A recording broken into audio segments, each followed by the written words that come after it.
नमस्कार।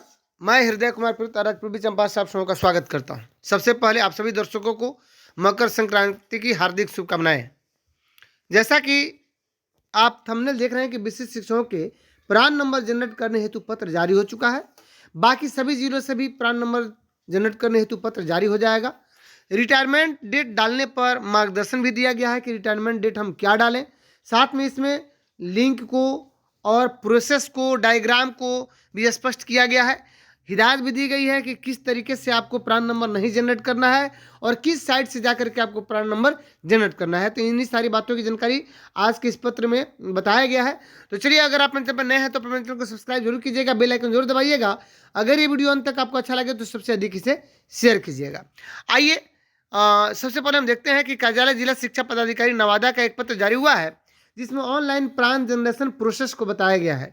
सबसे पहले एक चीज़ इसमें बताया गया है कि जो भी प्रान नंबर जनरेट करने वाले हैं वे ये योनो एसबीआई से प्रान जनरेशन नहीं करेंगे। यानी जो योनो एसबीआई जो ऐप है उससे प्रान जनरेट नहीं करना है। आपको जो भी प्रान नंबर जनरेट करना है ये आपको ऑनलाइन प्रान जनरेशन के लिए प्रोसेस बताया गया है कि उसके लिए वेबसाइट का लिंक है कि http://enps.nsdl.com, यानी ENPS का जो साइट है उसी साइट पे, वेबसाइट पे आपको जाकर के प्रान जनरेट करना है। इसमें बताया गया है कि प्रान जनरेट करने के लिए जो कंपलसरी आपको डॉक्यूमेंट्स है वो कौन कौन से रिक्वायर्ड है। तो डीडीओ कोड, जो डीडीओ का कोड है, रजिस्ट्रेशन नंबर यहाँ नवादा का बताया गया है कि SGB इतना, जो भी 136260A, ट्रेजरी कोड भी बताया गया है, आधार कार्ड, प्रान कार्ड, विद्यालय पदस्थापन एवं योगदान पत्र, cancel cheque, email ID, mobile number, ये सभी आपके रिक्वायर्ड कंपलसरी डॉक्यूमेंट्स हैं। अब डायग्राम भी बताया गया इसमें कि क्या करना है। तो सबसे पहले नेशनल पेंशन स्कीम, उसमें जाकर के रजिस्ट्रेशन करना है। सिलेक्ट आधार, आपको जो मोबाइल से लिंक नंबर हो वो ज़रूरी है, यानी आधार से जो मोबाइल नंबर लिंक हो वो ज़रूरी है।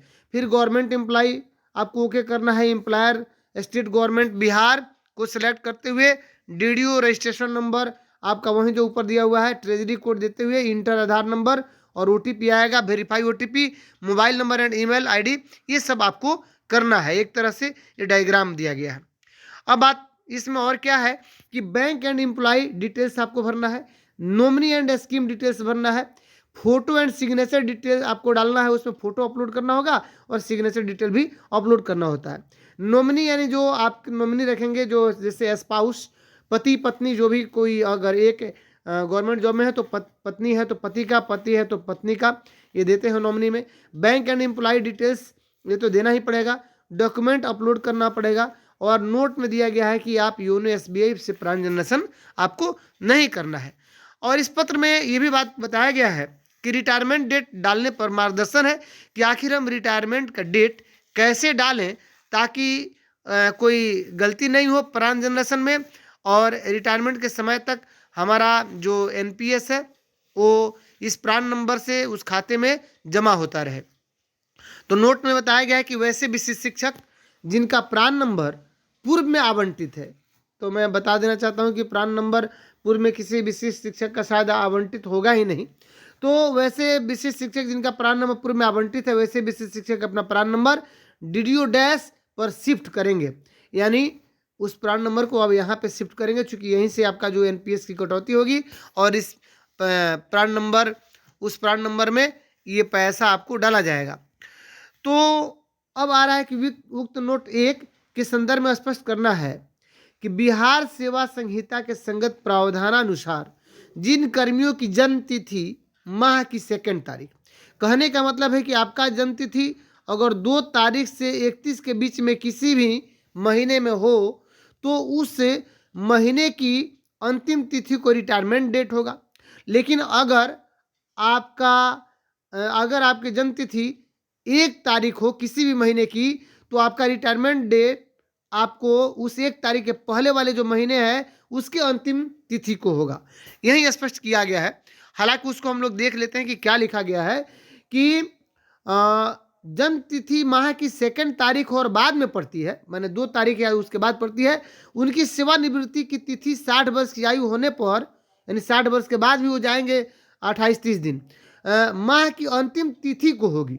यानी यथा जन्म तिथि अगर 2/1/1995 है तो उनका रिटायरमेंट आपको 31/1/2055 होगा। 95-60 आपका तो सीधा हो गया, 55 हो गया, ठीक है। लेकिन उस महीने की 2 तारीख को रिटायरमेंट न होकर के वह उस महीने की अंतिम तारीख 31 तारीख को रिटायर्ड होंगे। लेकिन अगर वहीं 1/1/1900 उनका 95 होता तब क्या होता, वहीं अगर उनकी तिथि माह की 1 तारीख को पड़ती यानी 1/1/1995 होता तो अभी 1955 में रिटायर नहीं करते बल्कि 1954 में ही रिटायर कर जाते, 31 जनवरी तक नहीं जाते बल्कि वे 31/12/1954 को ही रिटायर कर जाते। यही बात लिखा गया है कि जन्म तिथि माह की 1 तारीख में पड़ती है तो उनकी सेवानिवृत्ति की तिथि 60 वर्ष की आयु होने पर पिछले माह की अंतिम तारीख को होगी। यथा जन्म तिथि 1/1/1955 है तो सेवानिवृत्ति 31/12/2054 डाला जाएगा। सॉरी, यहाँ पे 2054 होगा, जो मैं 1954 कह रहा था। कहने का मतलब ये है कि ये एक और उसके बाद की तारीख को तो ये स्पष्ट हो गया। जिनका भी 1 तारीख को उनका जन्मतिथि है तो उस महीने की पिछले वाले महीने में अंतिम तारीख को उनका रिटायरमेंट हो जाएगा 60 साल जोड़ते हुए।